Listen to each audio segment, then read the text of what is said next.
Estamos apreciando una escena en el cielo, y hemos visto que hay algunas cosas interesantes que contemplar en el cielo, y que las calles de oro en realidad no son las cosas más importantes. El versículo 7 entonces de este capítulo 4 de Apocalipsis dice: El primer ser viviente era semejante a un león, el segundo era semejante a un becerro, el tercero tenía rostro como de hombre, y el cuarto era semejante a un águila volando. En nuestro programa anterior aclaramos esta expresión de los seres vivientes. En algunas traducciones aparece como bestias, y vimos que proviene de la palabra zoa, y no quiere decir bestia salvaje. Eso lo veremos cuando lleguemos al capítulo 13 de este libro de Apocalipsis. Es una palabra diferente y se habla de un tipo de bestia diferente. Aquí es como dice la Nueva Traducción, seres vivientes. Y como dijimos en nuestro programa anterior, el énfasis no es colocado sobre la expresión de bestia, sino de ser viviente. En realidad están vivos, y aquí se nos dice que el primer ser viviente era semejante a un león, el segundo era semejante a un becerro, el tercero tenía rostro como de hombre, y el cuarto era semejante a un águila volando.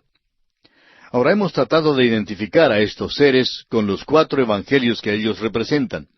Y creemos que esto es algo acertado, aunque es puesto en duda mucho en el presente.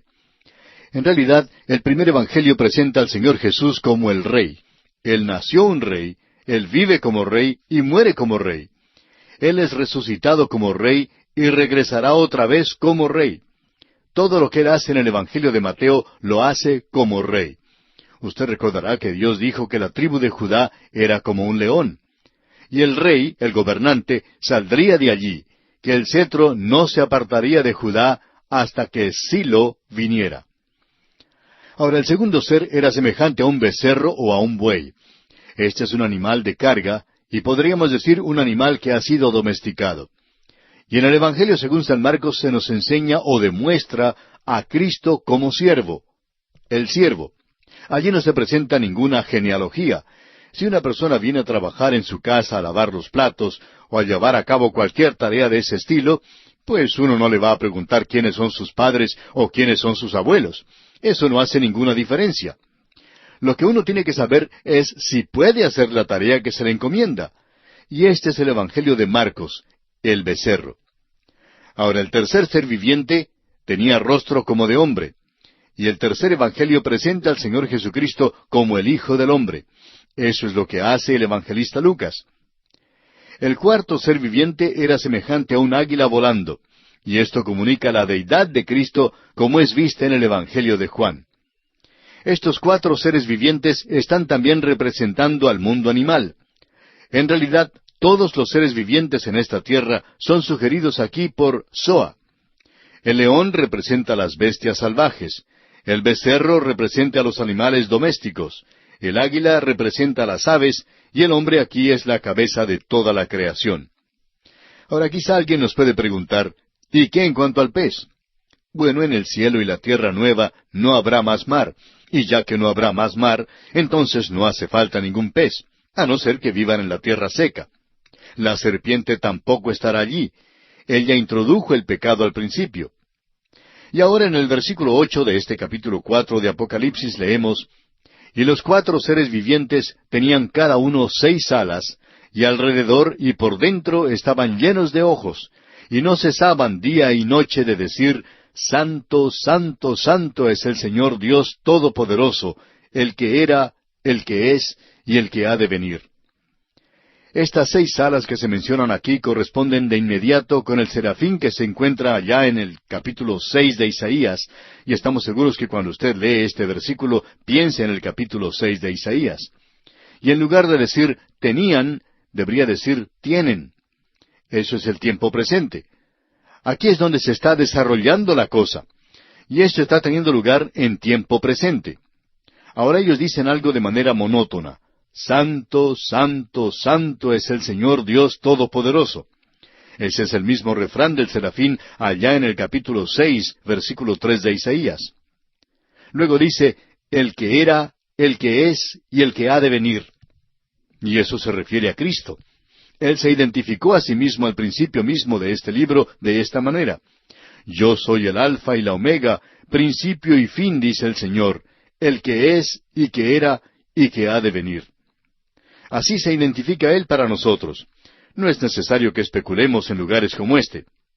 Luego, en los versículos 9 al 11 de este capítulo 4 de Apocalipsis, leemos: Y siempre que aquellos seres vivientes dan gloria y honra y acción de gracias al que está sentado en el trono, al que vive por los siglos de los siglos, los 24 ancianos se postran delante del que está sentado en el trono, y adoran al que vive por los siglos de los siglos, y echan sus coronas delante del trono, diciendo: Señor, digno eres de recibir la gloria y la honra y el poder, porque tú creaste todas las cosas, y por tu voluntad existen y fueron creadas. Esta es la primera reunión de adoración que tenemos aquí en el cielo. Y vemos que es algo constante. Esto se indica por el comienzo mismo de este versículo que dice: y siempre que. Esto indica que es un acto de adoración continua. Es decir, que la alabanza y la adoración es la actividad eterna de las criaturas de Dios en el cielo. La criatura adora al Creador como al Dios Trino: Santo, Santo, Santo. Y la adoración es la actividad del cielo. Quisiéramos ahora hacerle una pregunta, amigo oyente. ¿Por qué quiere usted ir al cielo? Algunos cantan: no todos los que hablan en cuanto al cielo van a ir al cielo. Bueno, nosotros tenemos una pregunta mejor que la que se sugiere por este cántico, y es esta que ya hemos hecho. ¿Por qué quiere usted ir al cielo? ¿Cuál es el propósito? ¿El de no ir al infierno? Esa no es una mala razón, pero amigo oyente, si usted va a ir al cielo, usted se va a encontrar postrándose y levantándose, adorando al Dios Trino, y especialmente al Señor Jesucristo. Y si usted encuentra que el servicio o la reunión de adoración aquí en la tierra es algo aburridor y cansador para usted, y no tiene ningún interés en adorar al Señor Jesucristo y expresar el deseo de su corazón hacia Él, ¿para qué quiere ir al cielo entonces? Vamos a pasar mucho tiempo adorándole a Él. Ahora aquí se nos dice que las coronas de la iglesia serán depositadas a los pies de Jesús. Esto es un acto de adoración y de sumisión. Creemos que va a ser algo embarazoso para nosotros el andar con una corona cerca de Él. Hay tantas personas que hablan hoy de que van a recibir una corona cuando lleguen al cielo. Bueno, pensamos nosotros que después de usarla por un tiempo, cuando ya se pase la novedad, vamos a sentirnos un poquito avergonzados, digamos. Nos vamos a preguntar, ¿qué es lo que estamos haciendo usando una corona? El único digno de llevar una corona es el Señor Jesucristo. Así es que la vamos a colocar a sus pies. Esto, por supuesto, si es que recibimos una corona. Ahora notemos lo que dice aquí: porque tú creaste todas las cosas. Hay algo aquí que deseamos destacar, y el Dr. Walvoord lo señala en su excelente libro sobre el Apocalipsis. Creemos que es algo importante. Usted puede notar que estos seres vivientes dan gloria y honra y acción de gracias al que está sentado en el trono. Ellos le adoran por sus atributos, porque Él es quien es. Pero los 24 ancianos, que representan a la iglesia, le adoran no solo por sus atributos, sino por lo que Él ha hecho, y aquí ellos le adoran como Creador, le adoran porque tú creaste todas las cosas, y por tu voluntad existen y fueron creadas. O sea que la iglesia sale de esta tierra, y esta es la creación de Dios, y ellos se unen en adoración porque Él ha creado esta tierra. Allá en el capítulo 1 del libro de Génesis, versículo 1, encontramos esto, y es correcto, y la iglesia lo cree. Aquí dice que Él creó las cosas por su voluntad. Es importante ver la razón por la cual Dios creó esta tierra, y las cosas son como son porque esto estaba dentro de su plan y su propósito. Nosotros no comprendemos mucho de lo que Él está haciendo. Yo no comprendo mucho de lo que ocurre en este universo en el cual vivimos. Pero sabemos que ha sido creado así porque así es como Él lo quiere. Él está a cargo de todo, y nosotros debemos adorarle porque Él creó esta pequeña tierra. Y me alegro que lo haya hecho. Me alegro que me haya creado a mí. Y podría haberse olvidado completamente de mí, pero me alegra que no se haya olvidado. Me alegro de haber estado en el plan y en el propósito de Dios. Así es que nosotros le adoramos a causa de esto. Ahora, al llegar al capítulo 5, continuamos en realidad con la misma escena en el cielo. Amigo oyente, la iglesia se encuentra ahora en el cielo, y creemos que es bueno que dediquemos un poco de tiempo a ver y estudiar el lugar a donde vamos a ir. A usted no le gustaría comprar propiedades en alguna parte sin ver el lugar primero, ¿verdad? A veces cuando uno compra una propiedad de esa manera, digamos que sea algún terreno en una localidad sin verlo, cuando va a visitar esa propiedad, pues puede encontrarse que está debajo del agua. Es mejor ver las cosas primero. O si no, puede comprar una propiedad en otra parte y encontrarse que es una zona desértica. Lo único que uno compra es una cantidad de plantas, de cactus y espinos, y todo porque lo compró sin mirarlo primero. Pues bien, si usted va a ir al cielo, entonces querrá conocer algo en cuanto a ese lugar al cual irá, y esa es la razón por la cual esto debería interesarle. Ahora hemos visto aquí que la iglesia se encuentra en el cielo con Cristo. Él dijo, para que donde yo estoy, vosotros también estéis. Vamos a estar con Él. Eso lo vemos aquí en el capítulo 5, así como lo vimos en el capítulo 4. En los primeros 4 versículos encontramos un libro con 7 sellos. Y luego tenemos a Cristo, el león de la tribu de Judá, el cordero que ha sido inmolado. Se habla de ambas cosas representativas, y esto se considera en los versículos 5 al 10. Luego tenemos los miles de millones de ángeles en el cielo. Son inteligencias creadas que no se pueden contar. Y ellos se unen en esta expresión de alabanza y de redención porque entonarán un cántico nuevo, y este será un cántico en cuanto a la redención. Estos son los versículos 11 y 12. Luego tenemos la adoración universal como soberano del universo en los versículos 13 y 14 del capítulo 5. Ahora, como ya hemos indicado, este capítulo 5 continúa con el mismo tema que tenía el capítulo anterior. La escena se desarrolla en el cielo, previo a los eventos de la gran tribulación, y ya que la iglesia está en el cielo con Él, por cierto que no puede pasar a través del período de la gran tribulación aquí en la tierra. Ahora el trono es el centro del capítulo 4. El león y el cordero, ambos representando a Cristo, son el centro de este capítulo 5. Él es el cordero sobre el trono. Él es el soberano y salvador. Él está a cargo de todos los eventos que siguen en este siglo. Esto lo decimos para no perderlo de vista. Esto es muy importante. Observemos ahora este libro con 7 sellos en los primeros 4 versículos de este capítulo 5. El primer versículo dice, «Y vi en la mano derecha del que estaba sentado en el trono un libro escrito por dentro y por fuera, sellado con 7 sellos». Ahora, la forma en que comienza este capítulo con la palabra «y» es una conexión, es una pequeña conjunción con algo que se ha dicho anteriormente, y este es el cordón que lo une al capítulo 4. En realidad, no necesitamos una división de capítulos aquí. Nos alegra que lo hayan hecho y ayuda un poquito. Pero en realidad no lo necesitamos porque aquí se trata del mismo tema. Ahora Juan dice, «Y vi en la mano derecha del que estaba sentado en el trono». ¿Cuál es el testigo de estos sucesos? Esto es algo que él está viendo ahora.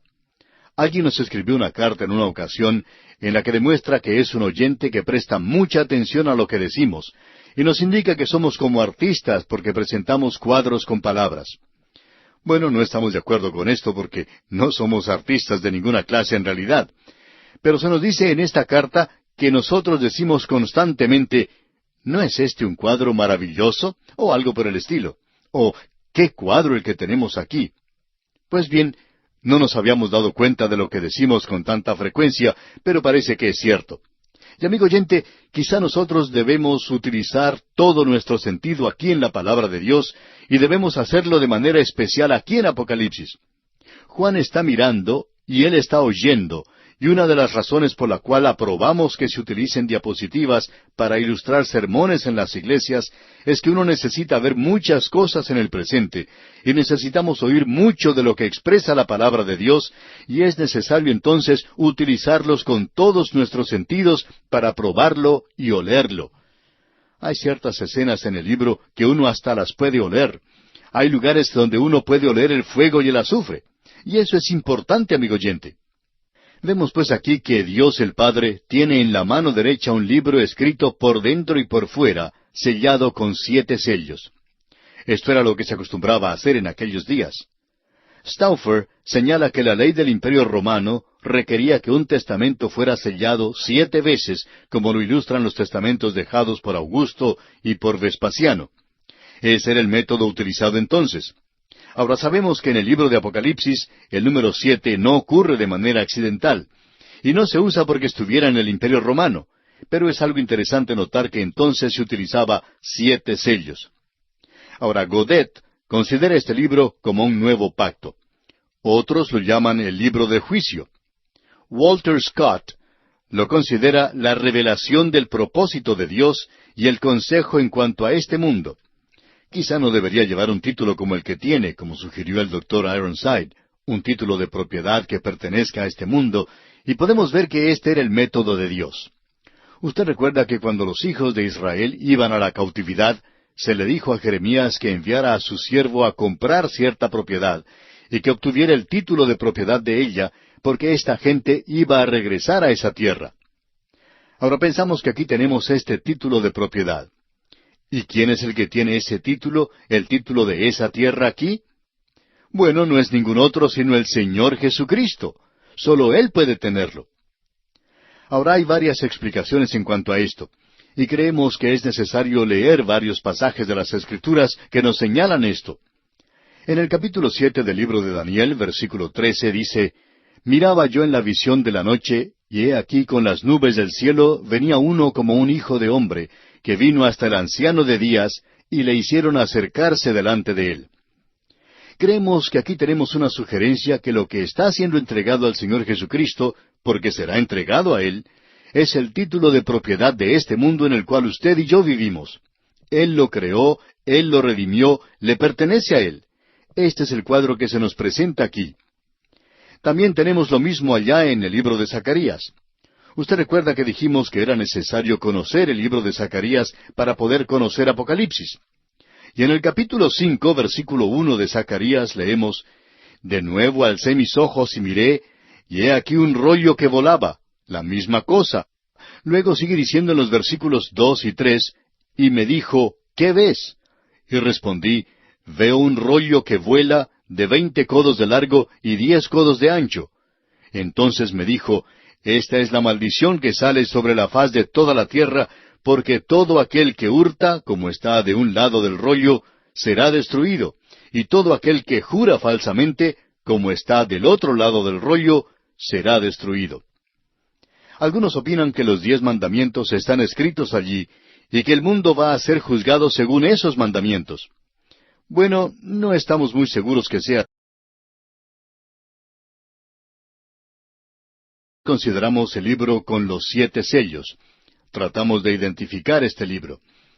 Y se ha hecho muchas sugerencias en cuanto a lo que puede ser. Y nos gustaría hacer la siguiente sugerencia, porque pensamos que está más en línea que cualquier otra que hayamos observado. Para ser más específicos, quisiéramos decir que creemos que aquí se presenta el nuevo pacto de Dios con Israel. Él habla mucho en cuanto a esto. Jeremías, por ejemplo, dice: «He aquí que vienen días, dice Jehová, en los cuales haré nuevo pacto con la casa de Israel y con la casa de Judá». Este nuevo pacto va a ser escrito no sobre la roca, sino sobre sus corazones.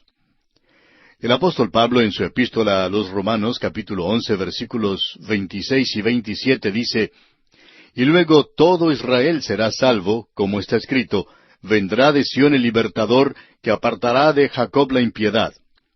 Y este será mi pacto con ellos, cuando yo quite sus pecados». Y el escritor a los Hebreos, en el capítulo 10 de su epístola, versículo 16, dice: «Este es el pacto que haré con ellos después de aquellos días, dice el Señor. Pondré mis leyes en sus corazones, y en sus mentes las escribiré». Ahora, de esto es de lo que habla Jeremías en el capítulo 31 de su libro. Y el escritor a los Hebreos agrega en el capítulo 10 de su epístola, versículos 17 y 18, «Añade, y nunca más me acordaré de sus pecados y transgresiones, pues donde hay remisión de éstos, no hay más ofrenda por el pecado». Amigo oyente, el pacto antiguo que Dios había hecho con Israel dependía del hombre.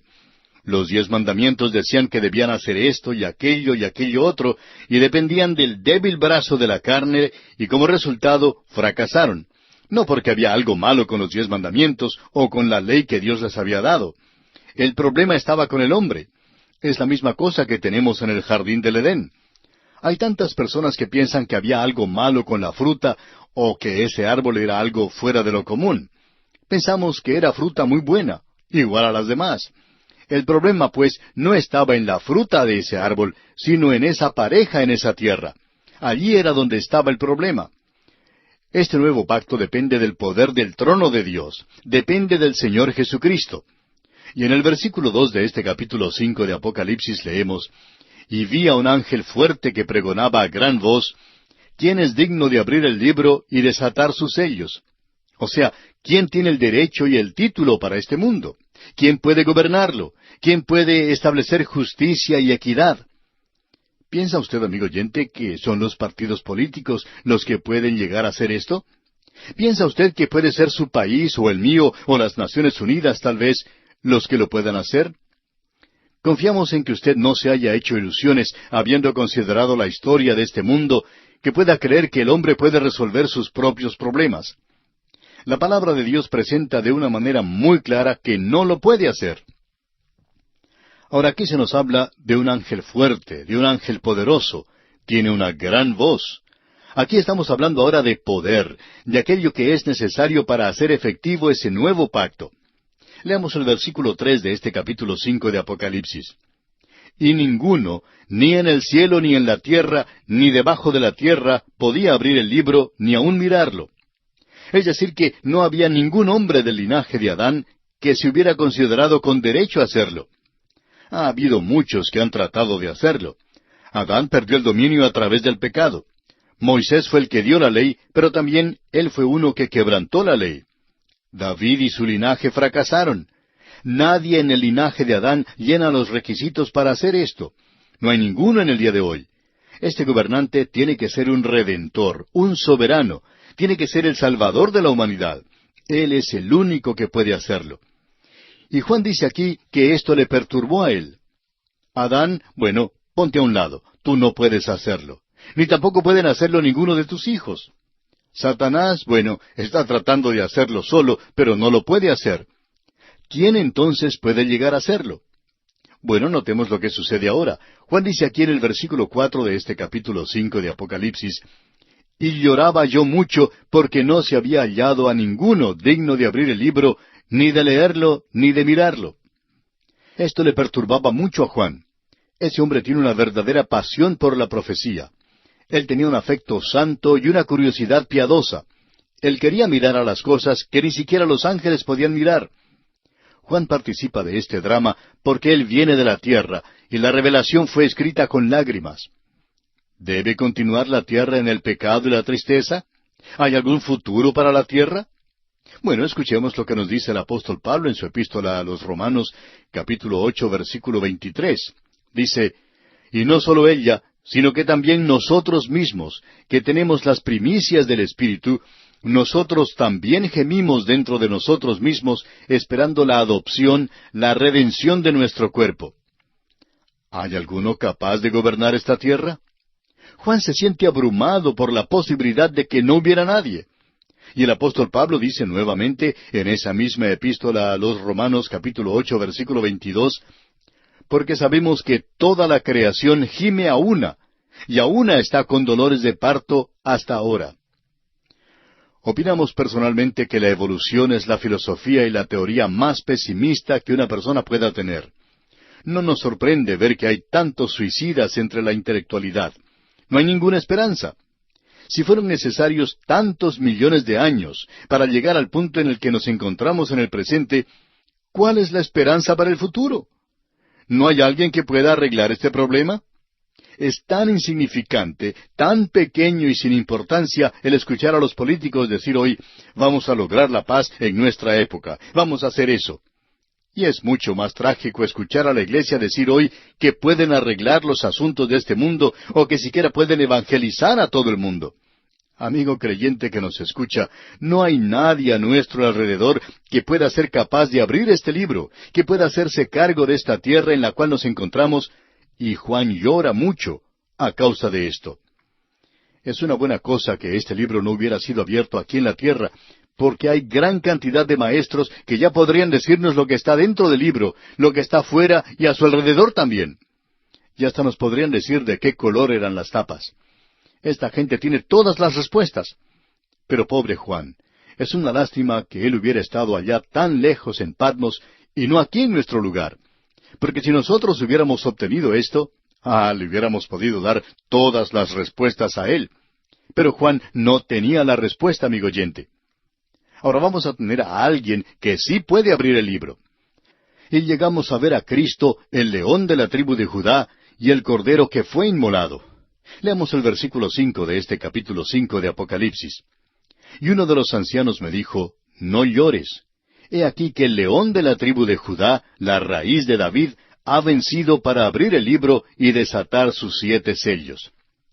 Y nos hubiera gustado decirle a Juan que no se preocupara tanto por esto, porque si él no encontraba a nadie allá en el cielo que pudiera abrir este libro y obtener las respuestas, que viniera donde estábamos nosotros aquí en la tierra, porque, nosotros sí tenemos todas las respuestas. Podríamos darle todas las respuestas a estas preguntas. Pero notemos ahora que evidentemente cualquiera de los ancianos podría haberle respondido. Ellos tenían iluminación espiritual, y creemos que esto los identifica más a ellos como la iglesia. El Señor Jesucristo le dijo a los suyos, usted recuerda ya en el Evangelio según San Juan, capítulo 15, versículo 15, ya no os llamaré siervos, porque el siervo no sabe lo que hace su Señor, pero os he llamado amigos, porque todas las cosas que oí de mi Padre os las he dado a conocer. El Señor Jesucristo es el único que tiene el derecho y el título a este libro. Él no solo le ha redimido a usted y a mí, sino que Él ha redimido toda la tierra. Él se identifica en esta sección en todos sus ministerios que están relacionados con la tierra. Note usted que se le llama el león de la tribu de Judá, la raíz de David. Bueno, el león de la tribu de Judá la identifica a él, por supuesto, con la tribu de Judá. Eso fue lo que profetizó Jacob en cuanto a Judá cuando él estaba muriendo y llamó a su alrededor a sus 12 hijos. Allá en Génesis capítulo 49, versículos 9 y 10 leemos, Cachorro de león, Judá, de la presa subiste, hijo mío. Se encorvó, se echó como león, así como león viejo. ¿Quién lo despertará? No será quitado el cetro de Judá, ni el legislador de entre sus pies, hasta que venga Silo, y a él se congregarán los pueblos. Él también es la raíz de David. Y en el segundo libro de Samuel, capítulo 7, este gran capítulo del pacto de Dios con David, dice que Él levantará después de David a uno de su linaje, y éste gobernará no solo sobre su pueblo, sino sobre toda la tierra. El Señor Jesucristo tiene el derecho a gobernar. Él es el cumplimiento de las profecías hechas en el Antiguo Testamento en cuanto al futuro de este mundo. Y todas esas profecías serán cumplidas en su segunda venida a esta tierra a establecer su reino. Ahora leamos el versículo 6 de este capítulo 5 de Apocalipsis. Y miré y vi que en medio del trono y de los 4 seres vivientes y en medio de los ancianos estaba en pie un cordero como inmolado, que tenía 7 cuernos y 7 ojos, los cuales son los 7 espíritus de Dios enviados por toda la tierra. Nos encontramos un poquito confundidos aquí. Vimos a un león y ahora él es un cordero. Juan todavía es un espectador de esta escena. Él dice, yo vi esto, un cordero. La palabra cordero aquí se encuentra en diminutivo. Literalmente significa corderito. Esto demuestra su mansedumbre y su disposición a ser sacrificado. Él es el cordero que fue llevado al matadero. Él no abrió su boca. Él fue el cordero de Dios que quita el pecado del mundo. Y ha sido inmolado, dice aquí. Eso indica la muerte sustitutiva, redentora y vicaria de Cristo, y el énfasis se da al hecho de que Él fue inmolado con violencia. Y Él estaba allí en pie. Esto habla de su resurrección. Él ya no está sentado a la diestra de Dios. Él está moviéndose ahora, se está dirigiendo al poder, Él está viniendo a esta tierra. El juicio de la tribulación está preparándose y se describe esto aquí. Los vientos ya están soplando sobre la tierra. Y Él está en medio del trono. Esto indica el hecho de que Él está delante del trono y listo a actuar como un juez justo. Los 7 cuernos demuestran el poder perfecto. Un cuerno habla de poder. Usted puede ver lo que dice allá el capítulo 7 de Daniel, versículo 8, y tendrá una confirmación de esto. Él es pues omnipotente, y los 7 ojos demuestran un conocimiento perfecto. Él es entonces el Dios omnipotente y omnisciente, y Él actúa en la plenitud del Espíritu, el cual es el Espíritu de sabiduría y entendimiento. Aquí lo tenemos, un león y un cordero. El carácter de león se refiere a su segunda venida, el carácter de cordero a su primera venida. El león habla de su majestad, el cordero habla de su mansedumbre.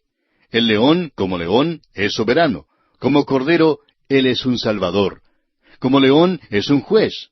Como cordero, Él es juzgado. Un león habla del gobierno de Dios, y el cordero de la gracia de Dios. Y ahora en el versículo 7 de este capítulo 5 de Apocalipsis leemos, «Y vino y tomó el libro de la mano derecha del que estaba sentado en el trono». Correctamente debería decirse, «ha tomado». Él va hacia el trono y luego hacia la tribulación. Él juzga al mundo en justicia antes de reinar en justicia. Él ya no es más el intercesor de la iglesia, porque la iglesia ahora está con Él. Él comienza a regresar como juez, y este movimiento aquí es importante.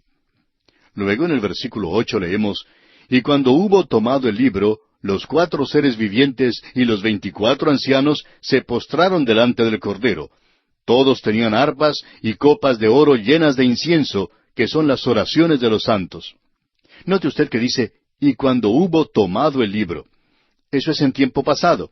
Este es un gran movimiento de toda la creación, y ahora Él está en control. Notemos aquí la adoración del Cordero de parte de los 4 seres vivientes y de los 24 ancianos. Las arpas aquí demuestran alabanza. Los ancianos no tocan el arpa. Esto es nada más una señal de alabanza a Dios. Me agrada haber descubierto que no voy a tener que ser un ángel y que no voy a tener que tocar el arpa. Esto no me llama la atención a mí. Ahora, si usted quiere un arpa, pues creemos que se le puede dar una en el cielo. Pero a mí me gusta saber que no voy a tener que tocar un arpa. Ahora, los 24 ancianos actúan aquí como sacerdotes. Y solo la iglesia es un sacerdocio de creyentes en el cielo. El doctor Carl Amerding nos da un pensamiento muy llamativo. Él dice, «La oración de Cristo por los creyentes es contestada en los ancianos, que ellos puedan conocerle, y aquí están, delante de su presencia, para que puedan estar con Él. Ellos están allí con Él para poder contemplar su gloria en el cielo». Ahora aquí se habla de copas de oro llenas de incienso, que son las oraciones de los santos. Sucede que allí está la iglesia. Ellos son el sacerdocio. Y luego continuamos leyendo los versículos 9 y 10 de este capítulo 5 de Apocalipsis. «Y cantaban un nuevo cántico diciendo, Digno eres de tomar el libro y de abrir sus sellos, porque tú fuiste inmolado, y con tu sangre nos has redimido para Dios de todo linaje, y lengua, y pueblo, y nación. Y nos has hecho para nuestro Dios reyes y sacerdotes, y reinaremos sobre la tierra». Estos versículos indican que los seres vivientes y los ancianos cantaban este cántico. Las huestes angelicales se unían a la iglesia en la alabanza, y aquí tenemos que cantaban. Esto demuestra una continuación de la alabanza. La alabanza es dirigida al Cordero con el libro. Él es alabado como el Redentor de los hombres de todo linaje y de todo tiempo. Esta es la primera vez en que nosotros le podemos ver. Nunca le hemos podido ver, pero vamos a formar parte de ese coro, amigo oyente, y allí cantaremos alabanzas a Él. Ahora este cántico nuevo es un cántico de redención. El cántico viejo era un cántico de creación. Allá en el libro de Job, los hijos de Dios cantaban, y ellos estaban cantando porque Dios era el Creador. Ellos en realidad no sabían nada en cuanto al amor de Dios en aquel entonces. Pero ahora podemos cantar en cuanto a este amor. Tenemos un Salvador que nos ama, el cual se entregó a sí mismo por nosotros. Ahora la palabra digno demuestra que Él ahora llena todo el horizonte de alabanza y de adoración, y eso es lo que es la adoración. Es un derramamiento de dignidad de lo que le pertenece a Él, y Él es el único digno de alabanza. Y ellos cantan de su sangre derramada en el cielo. Aquí en la tierra hay muchas denominaciones que han sacado la palabra sangre de sus himnarios. Pero en el cielo van a tener que volverla a colocar en los himnarios. Allí van a tener que cantar en cuanto a la sangre de Cristo. Pensamos que esa puede ser la razón por la cual el Señor no va a avergonzar a algunos llevándolos con Él al cielo, porque ellos van a tener que cantar en cuanto a la sangre allí. Ahora, el cambio del pronombre nosotros a ellos es importante. Ellos están alabando al Cordero por aquellos que aún van a ser salvos en la tierra, los santos en la tribulación. Ahora aquí se habla de reyes y sacerdotes, y esto se refiere a los santos. La iglesia no reinará en el cielo, sino sobre la tierra. En el versículo 11 de este capítulo 5 de Apocalipsis, vemos que millones de ángeles se unen a este cántico. Leamos los versículos 11 y el 12 también. Y miré y oí la voz de muchos ángeles alrededor del trono, y de los seres vivientes, y de los ancianos.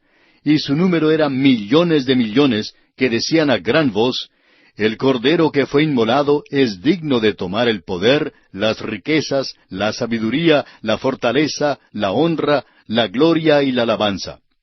Todo le pertenece a Él. Juan dice, y miré y oí la voz de muchos ángeles alrededor del trono. Y la cantidad de ángeles es fantástica. Creemos que probablemente no se puede encontrar el número exacto porque no se puede contar, y eso es lo que él quiere decir aquí.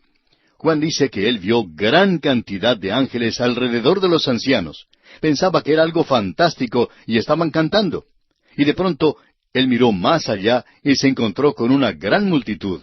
Ni siquiera los podía contar. Nadie podía contar. Una computadora no los podía contar. Estas eran las inteligencias creadas de Dios alabándole. Y ahora tenemos la adoración universal del Salvador y soberano del universo. Leamos los versículos 13 y 14. Y a todo lo creado que está en el cielo y sobre la tierra y debajo de la tierra y en el mar y a todas las cosas que en ellos hay, oí decir, al que está sentado en el trono y al Cordero sea la alabanza, la honra, la gloria y el poder por los siglos de los siglos. Los 4 seres vivientes decían, Amén. Y los 24 ancianos se postraron sobre sus rostros y adoraron al que vive por los siglos de los siglos. Toda criatura de Dios se une en este acto de adoración universal en el cielo y en la tierra, hasta los animales de la tierra, los peces del mar, todos se unen en este volumen de alabanza. Y las criaturas vivientes agregan su amén a todo esto. La iglesia aquí se inclina, se postra en una adoración y alabanza silenciosa. Llegamos al capítulo 6. Este capítulo es en realidad una gran división. Es la gran línea divisoria de las aguas del libro de Apocalipsis. Aquí tenemos una división que es de suma importancia. Cuando uno viaja de oriente a occidente o viceversa, en los Estados Unidos y Canadá, llega a un punto donde se encuentra con una zona que se llama la línea divisoria de las aguas. En esa línea divisoria de las aguas, los ríos cambian de dirección. Para un lado fluyen de oriente a occidente, mientras que para el otro lado fluyen de occidente hacia el oriente. Se dice que uno puede arrojar un pedacito de madera en la corriente que se dirige hacia el occidente, del lado occidental de la línea divisoria, y ese pedacito de madera iría para el Océano Pacífico. Pero si uno lo pusiera del otro lado, del lado oriental de la línea divisoria, entonces iría a parar al Océano Atlántico, pasando por el Golfo de México. Bueno, esta es una división muy importante, porque separa a esos 2 pedacitos de madera y van a terminar a un mundo de distancia el uno del otro. Ahora, eso es lo que tenemos aquí en este capítulo 6 del libro de Apocalipsis. Y la razón para esto es que hemos llegado a la tercera división principal de este libro. Dijimos esto en el capítulo 4, y allí es donde se encuentra en realidad.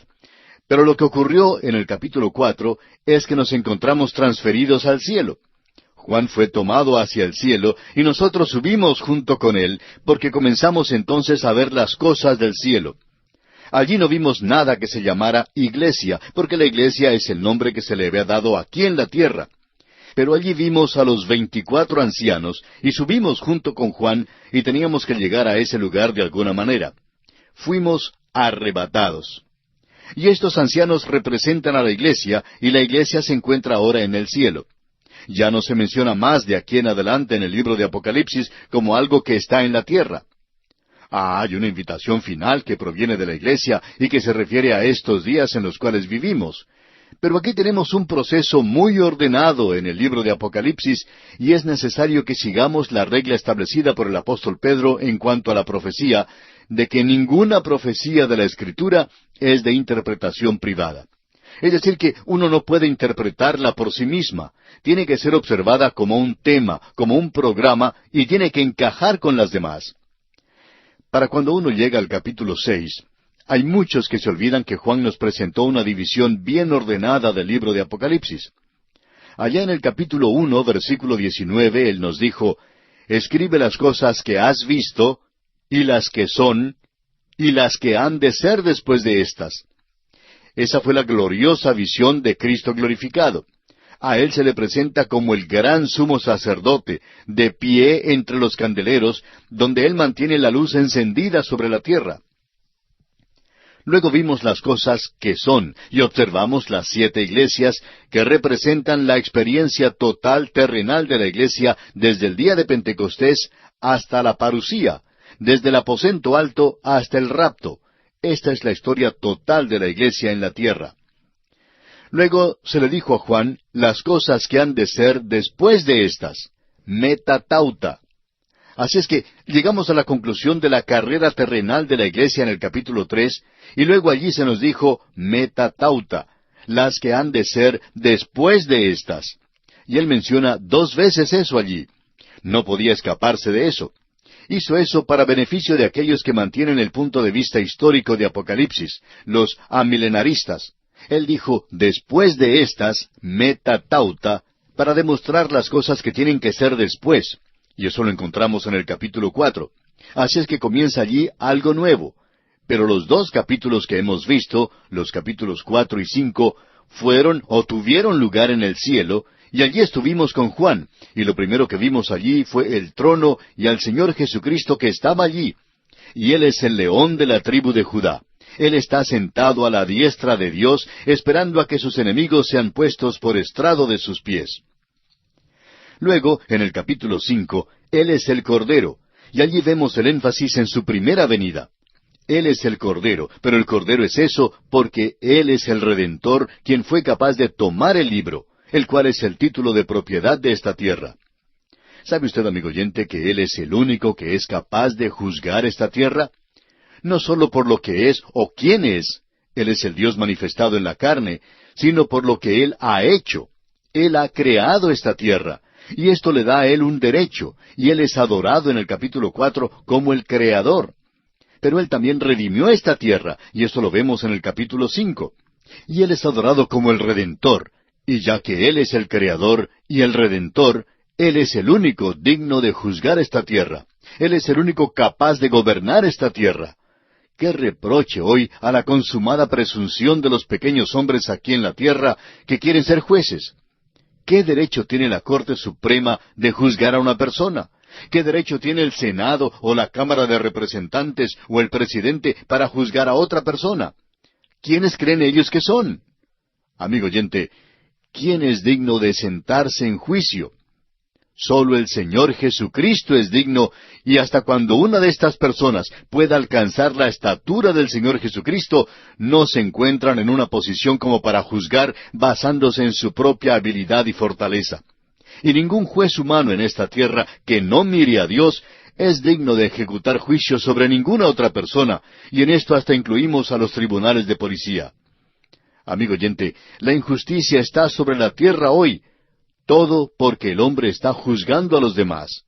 Pero Jesucristo es digno. Y este es el cuadro que se nos presenta al concluir el capítulo 5. Bien, y llegamos ahora al capítulo 6, y la escena cambia ahora a la tierra.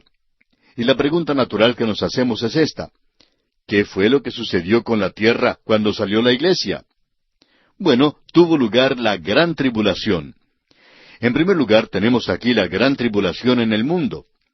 Esto en los capítulos 6 al 18. En los capítulos 6 y 7, y digamos hasta el versículo 1 del capítulo 8, tenemos la apertura del libro sellado con 7 sellos. Y estos 7 sellos abren el período de la gran tribulación.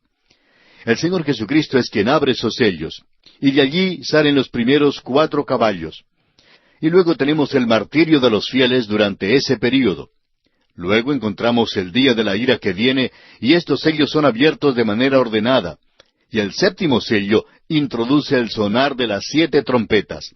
El sonar de las 7 trompetas introduce a 7 personas sorprendentes. Y cuando uno llega a esa bestia que sube del mar, eso introduce las 7 copas de la ira en los capítulos 15 y 16. Y luego, la última copa de la ira trae ante nosotros la profecía del juicio de Babilonia. Los capítulos 17 y 18 llevan al final del período de la gran tribulación, y luego Cristo viene a la tierra. Es interesante notar que Babilonia es el primer juicio y que es el último juicio. Babilonia en la Torre de Babel representa la primera rebelión organizada contra Dios. Eso lo vemos en Génesis capítulo 11. Y luego Babilonia representa la última rebelión contra Dios, ambas religiosamente. Eso lo vemos en el capítulo 17 de Apocalipsis, y políticamente lo vemos en el capítulo 18. Vemos aquí que esto lleva a la conclusión del corto día del hombre sobre esta tierra. Lo que es importante y que debemos mantener ante nosotros es aquel que es digno de abrir el libro. Él lo está dirigiendo todo. Esto nos indica que tenemos en este libro, como se nos dice al principio, una revelación. Aquí se revela a Jesucristo. Él ya no está andando entre los candeleros porque ya han sido quitados de la tierra. Él ya no es el sumo sacerdote presentándose como un intercesor, sino que ahora Él es quien ejecuta la voluntad de Dios sobre la tierra al abrir los sellos del libro. Todos los juicios de la gran tribulación han salido de los sellos del libro, de lo cual vienen las trompetas, las personas y las copas de ira. Y la gran tribulación es algo que es iniciado desde el cielo. Jesucristo dirige toda esta operación, y esa es la razón por la cual Él dijo en el Salmo 2, «Los quebrantarás con vara de hierro». Ahora quizá alguien nos diga que esto no le gusta. Bueno, amigo oyente, si a usted no le gusta, ¿tiene una sugerencia mejor? Y si la tiene, ¿se la puede pasar al Señor Jesucristo? Él es quien va a dominar la rebelión en esta tierra. ¿Cómo va a hacer eso? ¿Piensa usted que las grandes naciones del mundo están dispuestas a entregar el poder en sus manos? Amigo oyente, ningún país está dispuesto a entregar el poder al Señor.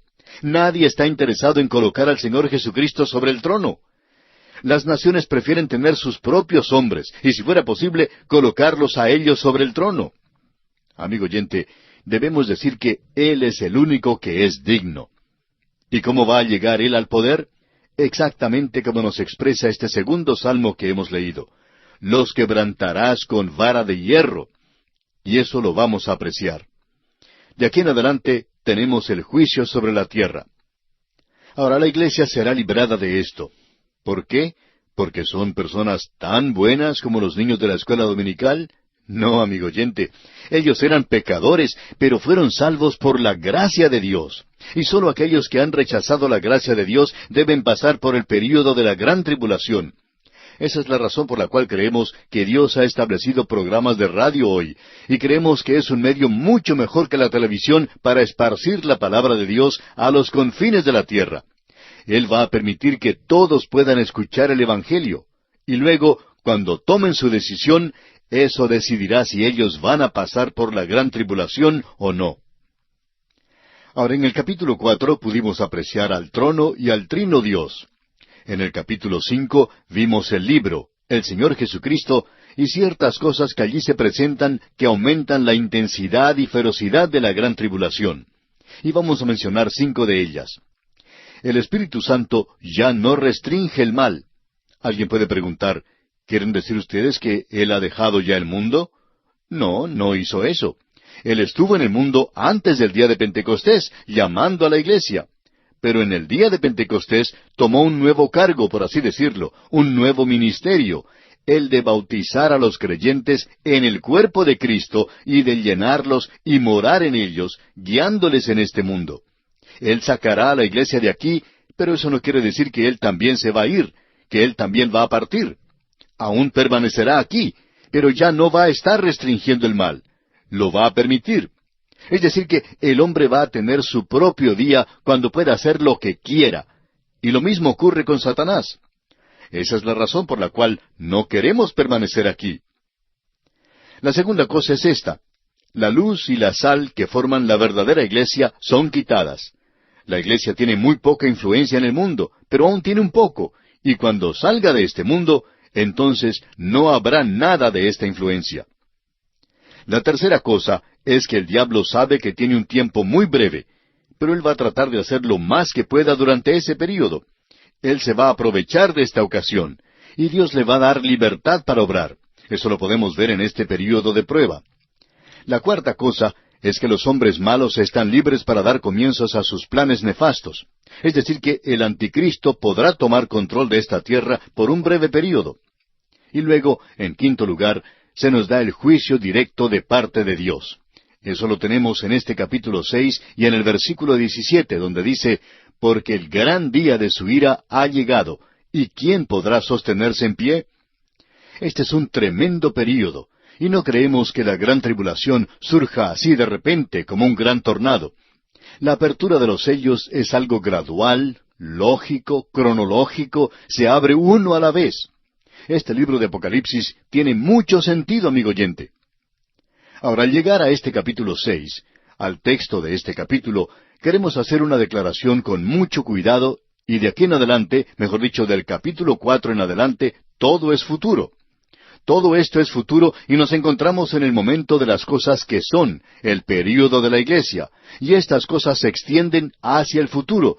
Y entonces, amigo oyente, no trate de arrastrar ninguno de estos sellos, o ninguna de las trompetas, o de las copas de la ira, o ninguna de estas personas a este período, porque no pertenecen a este período, y no van a aparecer en este período.